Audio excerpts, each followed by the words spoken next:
Could you imagine you tell your party, I do not want to run for president, and the answer back is, we don't care, you're running. And that's what happens to Horatio Seymour in 1868. Guy with the weird hair behind me here.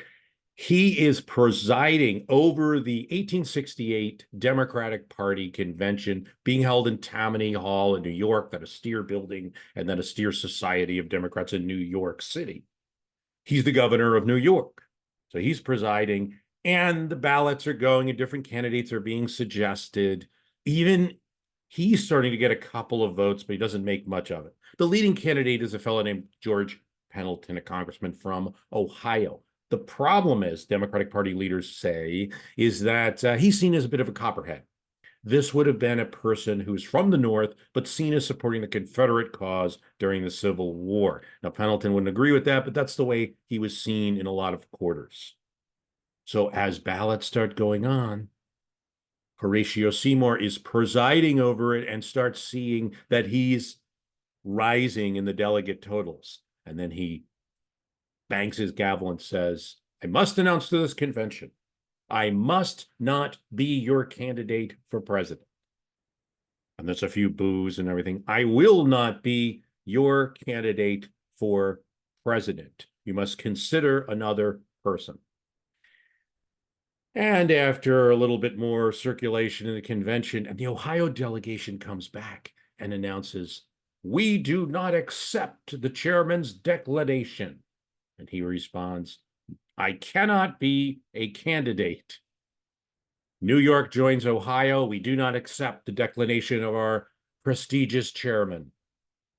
And there's a steamroller. And Horatio Seymour, despite his own wishes, becomes the Democratic Party candidate for president. He lost. But the thing is, in not running for president, you hear people once in a while now will announce, like, I am not running for president, things like that. That actually is closer to the history of the American Republic than what we have today. You didn't run for president in the 19th century. You certainly didn't want to look like you were running for president. Case in point, Stephen Douglas, 1860, running against Abraham Lincoln, John Bell, John Breckinridge, in that four-way split election that Abraham Lincoln would win. He's campaigning in the North, and he wants to make some speeches in New England states. And so he says he's merely on a trip to go see his mother's grave in New England. But along the way, he makes half a dozen speeches with large crowds, leading the Republicans to put out an ad in the newspaper saying, little boy lost, little boy Douglas, seeking to find his mother, getting lost in crowds and political speeches. Please inform us if you find him, and that sort of thing. But it was the worst thing in the world to be seen stumping. Candidates wouldn't do that. There is a candidate that will be an exception, and his name is Horace Greeley. He runs against Grant in 1872. And the way you probably know the history of Horace Greeley is that he is the first candidate to die before the election and the electoral college. And so his votes are going to be scattered among groups of people. But part of the reason that is he was in such ill health is because he stumped around the country and made speeches. And he also achieved something that's never been achieved since. See, Horace Greeley was running as a split within the Republican Party, as a liberal Republican. And what he got the Democrats to do is to not run a candidate that year.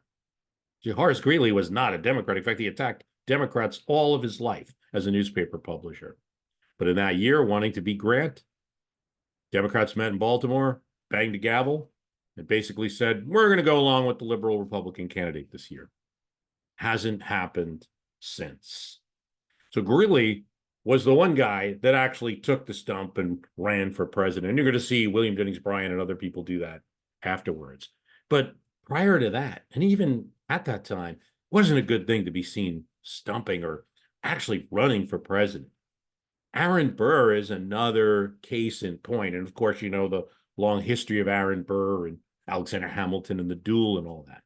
But before that, in the run-up to the 1796 election, which was looking like it was going to be the first competitive election where you don't have George Washington in the presidential race, and thus there's going to be two candidates. We have to pick one.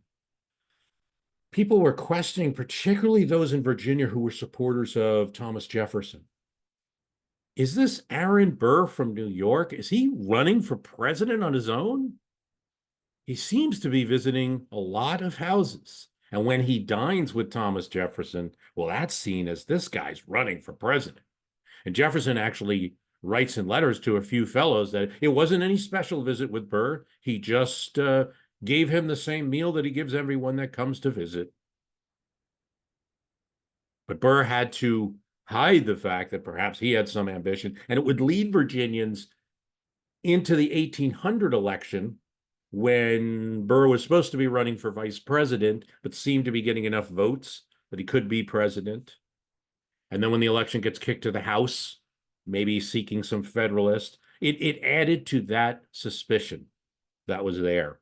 And so the first thing that happens is the Virginians in 1796 deny Burr enough electoral votes so that he can't be in competition with Jefferson. In 1800, of course, Jefferson and Burr is angry about it, and Jefferson, wanting to help out the situation, instructs the Virginians to vote for Burr the next time in 1800. And you get an equal amount of votes between Jefferson and Burr. And now the House full of Federalist Party members have to pick. And so the question comes up again, is Burr running for president? I have a whole episode on My History Can Beat Up Your Politics. In fact, it's a 3-part series talking about the American history of not running for president, or at least not looking like you're running for president, sometimes not knowing if you ran for president or not. Got the case of Rufus King there, gets electoral votes, but did he run a campaign? Or running, but running badly.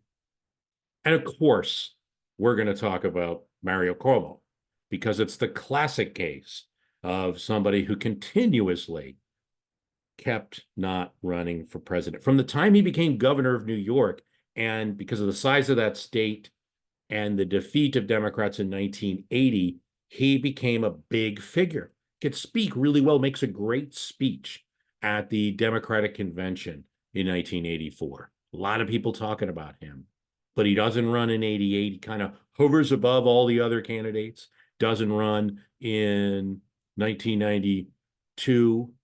The plane is waiting on the tarmac for him, and he lets it sit there while reporters are covering it. And he doesn't file the paperwork in New Hampshire, doesn't run for president. And there's always been questions why. We're going to get into all that. Was it mob ties? I'm going to throw a little water on that, but there is something to talk about at least there. And, or was it, didn't think he would win? George H.W. Bush in the run-up to the 92 election looked unbeatable. Huge approval ratings after the Gulf War. So maybe it's just that. Or is there something more? You even have a suggestion that it's some weird kind of kick that Mario Cuomo got out of all of this attention and then saying, I'm not running.